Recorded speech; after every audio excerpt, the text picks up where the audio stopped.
आप सभी को मेरी तरफ से जय माता दी।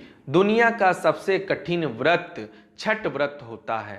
जी हाँ, मैं आप सभी को बता दूं, दुनिया यानी केवल भारतवर्ष में नहीं, दुनिया यानी पूरे वर्ल्ड में सबसे कठिन व्रत छठ व्रत होता है। हाँ, वो बात अलग है कि कई महिलाएं जो है अपने अपने नियम के अनुसार करती हैं, वो उनकी समस्या है, लेकिन शास्त्रों में जो 36 घंटे लगातार व्रत के विषय में बात बताई गई है उसके अनुसार ये दुनिया का सबसे कठिन व्रत में से एक माना जाता है। इस बात को आप भली भांति जान लीजिएगा। शास्त्रों में इसके बारे में क्या लिखित है उसे भी ध्यानपूर्वक सुनिएगा।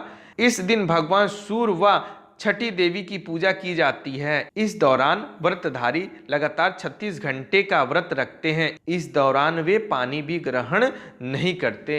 ये बातें शास्त्रों में बताई गई है कि 36 घंटा व्रत करना और वो भी बिना पानी पिए, ये अपने आप में ही सर्वश्रेष्ठ कहलाता है। और ये जो है कार्तिक मास में भी होता है और फिर चैत्र में भी होता है, यानी गर्मियों के दिन में भी कई महिलाएं व्रत रहती हैं छठ मैया के। बिहार में ऐसा देखा जाता है कि कुछ जो मन्नत मांगी रहती हैं वो सभी जो है चैत्र में यानी गर्मी के समय में भी छठ करती हैं। छठ मैया का ये पर्व जो होता है वो ठीक नवरात्र पर्व की तरह पवित्र माना जाता है। जिस तरह सभी भक्त, सभी घर परिवार मिलकर माता रानी के स्वागत और उनके साफ सफाई पे विशेष ध्यान रखते हैं, उसी प्रकार छठ मैया के इस पर्व में, जी हाँ, छठ पर्व में जो है सभी लोग को पूरी साफ सफाई का विशेष ध्यान रखना चाहिए। छठ पर्व के बाद जो दूसरे नंबर में कठिन व्रत आता है वो आता है जुतिया का व्रत, उसके बाद करवा चौथ का व्रत आता है। इसी प्रकार अन्य सारे व्रत भी आते हैं। मैं आप सभी को एक बात बता दूं कि अगर आप लोग छठ मैया का अगर आराधना करते हैं, पूजन करते हैं, व्रत करते हैं, तो ये मान के चलिए आपके जीवन में कभी भी कठिनाई का सामना नहीं करना पड़ेगा।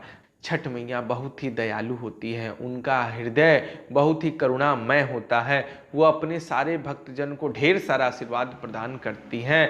भले ही छठ पर्व केवल एक दिन का ही होता है, लेकिन फिर भी हमारे भारतवर्ष में ये छठ पर्व इतनी हर्षोल्लास से मनाया जाता है कि उस दिन पूरे परिवार के सदस्य या तक कि पूरे भारतवर्ष में रहने वाले लोगों के मन में एक उमंग सी दौड़ उठती है छठ पूजा के लिए। जिनके घर में छठ पूजा नहीं भी मनाई जाती है वो सारे लोग भी दूसरे के घर छठ पूजा में सम्मिलित होने के लिए चल जाते हैं। इतना महत्वपूर्ण है छठ पर्व।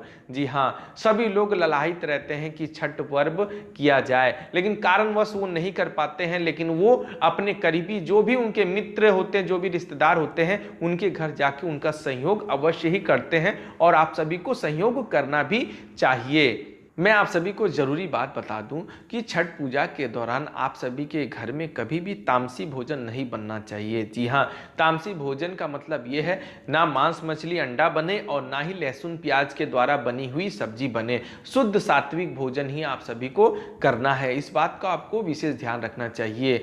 ये नहीं कि केवल एक लोग बराव करेंगे, यानी जिनका व्रत है, परिवार के सारे सदस्य ये नियम का पालन अवश्य करेंगे। और साथ ही जो है आप सभी को पवित्रता का बहुत ही ध्यान रखना चाहिए। खासकर जिस रूम में सारी फल सामग्री मिठाइयाँ रखी जाती हैं और साथ ही जिस कमरे में, जिस कक्ष में महिला सोती है, यानी जो व्रत वाली महिला होती है, अगर वहां सोती है, बैठती है, तो वहां तो विशेषकर विशेष सफाई आपको करके रखनी चाहिए। और साथ ही बिना आज्ञा के आपको उस रूम में, उस कक्ष में आना जाना का मनाही है। आप अपनी मर्जी से बिना मतलब का उस कक्ष में ना जाएं, यानी उस रूम में बिल्कुल भी ना जाएं। इस बात का विशेष ध्यान रखिएगा। जो भी महिलाएं जो पवित्र अवस्था में हो वही इस पूजा में सम्मिलित हो सकती हैं। पवित्र अवस्था का तात्पर्य यह है कि आपको मासिक धर्म ना आया हो, इस बात का आपको विशेष ध्यान रखना चाहिए। अगर आया हो तो इस पूजन से आप थोड़ा ज्यादा दूरी बना के रखें, क्योंकि ये बहुत ही पावन पर्व होता है। आप सभी जो है अज्ञानवश इतना बड़ा गलती ना करें। अगर आप पूरी पवित्र अवस्था में हो, शुद्ध अवस्था में हो, तभी इस पूजा पाठ में सम्मिलित हो, इस बात का विशेष ध्यान रखिएगा। और साथ ही जो भी महिलाएं इस व्रत को करती हैं उन्हें जो है धरती पे सोना चाहिए। हाँ, उस चादर का उपयोग कर सकती हैं, ओढ़ने के लिए कंबल का भी उपयोग कर सकती हैं, लेकिन चौकी, पलंग इत्यादि खटिया वगैरह में शयन यानी सोना नहीं चाहिए। चाहिए, ब्रह्मचर्य का पालन करना चाहिए, इस बात का विशेष ध्यान रखिएगा। और बिना मतलब का किसी से बात भी नहीं करना चाहिए। बिल्कुल शांत मन से जो है आपको छठ मैया और भगवान सूर्य का ध्यान लगाना चाहिए। ये आपको व्रत के दौरान करना चाहिए। और साथ ही छठ मैया का जो भी कथा है उसको आपको सुनना अति आवश्यक है। उसको सुनने से आप सभी को अत्यधिक लाभ भी होगा।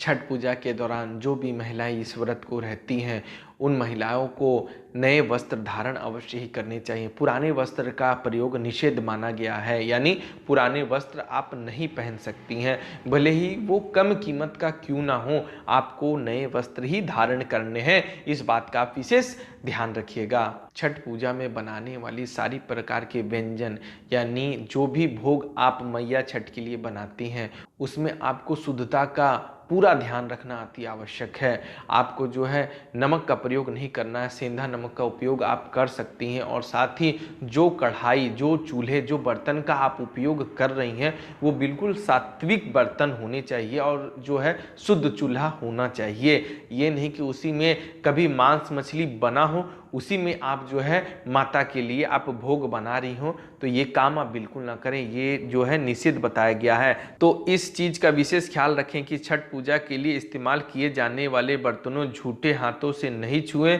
पूजा सामग्री और बर्तन से बच्चों को दूर रखें। पूजा की चीज़ों को छूते समय अपने हाथों को साफ कर लें और अन्य चीज़ों को छूने के बाद छठ के सामान को ना छुएं। इस बात का आपको विशेष ध्यान रखना चाहिए। छठ मैया का ये पर्व अपने आप में ही बहुत ही महत्वपूर्ण होता है, बहुत ही प्रभावपूर्ण होता है। छठ मैया से मांगा हुआ हर मुराद, हर मन्नत पूरी होती है। ऐसी कोई महिला नहीं हो सकती है जो छठ मैया से वरदान मांगे और वो पूरा ना हो, ऐसा संभव नहीं है। और मैं आप सभी को अगले वीडियो में बताने का प्रयास करूंगा कि छठ मैया से मांगी हुई मुराद या मन्नत कह लीजिए, अगर वो पूरी हो जाए तो आप सभी को क्या करना चाहिए। इसके लिए मैं एक वीडियो अवश्य बनाऊंगा, उसे भी आप अवश्य ही देखिएगा। अगर आप सभी को जानकारी पसंद आई हो तो चैनल को सब्सक्राइब जरूर करिएगा। धन्यवाद। जय माता दी।